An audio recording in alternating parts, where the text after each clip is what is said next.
Hello বন্ধুরা, আশা করি সকলেই ভালো আছেন। তো আজকে আমরা অ্যানালাইসিস করব, প্রিভিউ করব আইপিএল এর 35তম ম্যাচের ব্যাপারে, যেখানে কিনা লড়বে গুজরাট টাইটান্সের সাথে দিল্লি ক্যাপিটালস। তো এই ম্যাচের পুরো অ্যানালাইসিস করব, প্রিভিউ করব, হেড টু হেড রেকর্ড সম্পর্কে আমরা দেখব। তার পাশাপাশি এই ম্যাচটির মধ্যে টোটালে 20 ওভারে মোট রান কত হবে সেটা কিন্তু আপনাদের ভালো একটা ধারণা দিয়ে দিব মাঠ সম্পর্কে, পিচ সম্পর্কে অ্যানালাইসিস করে। তো অবশ্যই ভালো একটা অ্যানালাইসিস পাওয়ার জন্য অবশ্যই ভিডিওটা সম্পূর্ণ দেখবেন।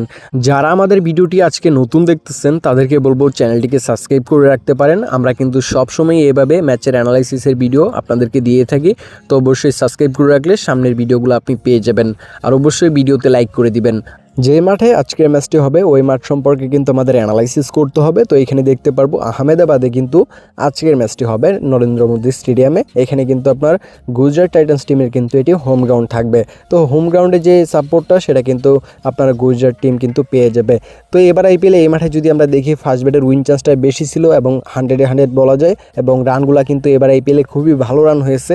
আপনি যদি দেখেন এখানে দেখতে পারবেন এবার আইপিএলে 3টা ম্যাচ হয়েছে এই মাঠে। 3টা ম্যাচের মধ্যে 3টাই হচ্ছে ফার্স্ট ব্যাট উইন করেছে এবং রানগুলা কিন্তু খুবই ভালো রান হয়েছে। রিসেন্টলি একটা ম্যাচে 217, তার গেমসটির মধ্যে 196, তার গেমসটির মধ্যে 243 রান হয়েছে। তো দেখতেই পাচ্ছেন এখানে রানগুলা কিন্তু অনেকটাই বড়সড় রান কিন্তু 3টা ম্যাচের মধ্যে হয়েছে। এবং আপনারা এখানে যদি আজকের ম্যাচের মধ্যে আশা করতে পারেন এখানে ব্যাটিং পিচ ব্যবহার করা হয় তাহলে কিন্তু ভালো একটা স্কোর হবে, এবং আশা করতে পারেন এই ম্যাচের মধ্যে 190 থেকে 180 প্লাস রান কিন্তু হয়ে যাবে। তো এই ম্যাচের মধ্যে যদি দেখি আমরা, আপনার যেহেতু আপনার আহমেদাবাদে ম্যাচ, এই মাঠে কে ভালো করে সেটা আমাদের দেখা দরকার। এখানে 70% কিন্তু ম্যাচ আপনার উইন করে দিল্লি, মানে 10টা ম্যাচ খেললে এই মাঠে দিল্লি কিন্তু 7টাই উইন করে, 3টা ম্যাচ হারায়। এবং এখানে কিন্তু আপনার গুজরাট কিন্তু এখানে আপনার 50-50, এখানে 10টা ম্যাচ খেলে 5টা উইন করে 5টা লস করে। তো এই মাঠে যে রেকর্ডটা সেটা কিন্তু এখানে দিল্লির অনেকটাই ভালো। দিল্লি কিন্তু এই মাঠে অনেকটাই ভালো পারফরমেন্স করে থাকে।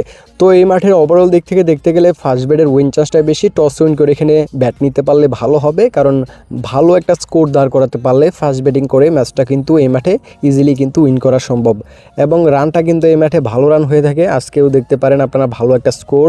তো অবশ্যই ব্যাটিং পিচটা ব্যবহার করলে তো আর কোনো কথাই নেই, ভালো একটা স্কোর কিন্তু হবেই। এবং দিল্লি কিন্তু এই মাঠে ভালো খেলে থাকে গুজরাটের তুলনায়। গুজরাটের হোম গ্রাউন্ড হওয়া সত্ত্বেও কিন্তু দিল্লির পারফরমেন্সটা এই মাঠে কিন্তু অনেকটাই ভালো। এবার আইপিএলে কিন্তু দিল্লি কিন্তু খুব ভালো খেলতেছে। এবার তারা 6টা ম্যাচ খেলে তারা 5টায় উইন করেছে, শুধুমাত্র একটা ম্যাচ হেরেছে। এবার যে ফর্মটা দিল্লি টিমের কিন্তু অনেকটাই ভালো।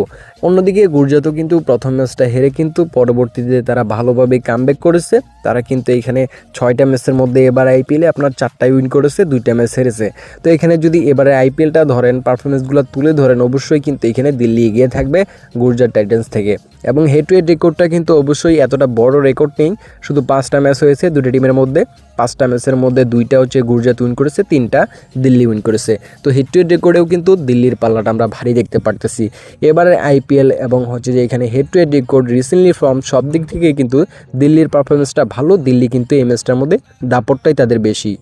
আজকের ম্যাচের উইন চান্সের দিকে গেলে আমরা দেখতে পারবো আজকের ম্যাচের যে উইন চান্সটা সেটা কিন্তু আমি এখানে দিল্লিকে হচ্ছে যে একটু এগিয়ে রাখতাম, তবে যেহেতু গুজরাটের মাঠ সেহেতু এখানে কিন্তু আমি দিল্লিকে এগিয়ে রাখতেছি না। দুই টিমের যে উইন চান্সটা সেটা কিন্তু আমি এখানে সমান সমান রাখবো। তো এখানে উইন চান্সটা কিন্তু কম বেশ হতে পারে টসের পরে। তার পাশাপাশি এখানে কিন্তু টিম রেটটা কিন্তু আশা করা যায় ওঠানামা করবে। দিল্লি গুজরাট দুই টিমের মধ্যে যখন ম্যাচ হয় তখন কিন্তু ভালো একটা ম্যাচ হয়, রেকর্ড কিন্তু এটাই বলতেছে। এবং এবারও কিন্তু দুই টিমের যে ফর্ম সেটা কিন্তু ভালোই দেখা যাচ্ছে, হাড্ডাহাড্ডি একটা লড়াই হবে। তো ভালো থাকবেন সকলেই, নেক্সট ভিডিওতে আবার কথা হবে। আল্লাহ হাফেজ।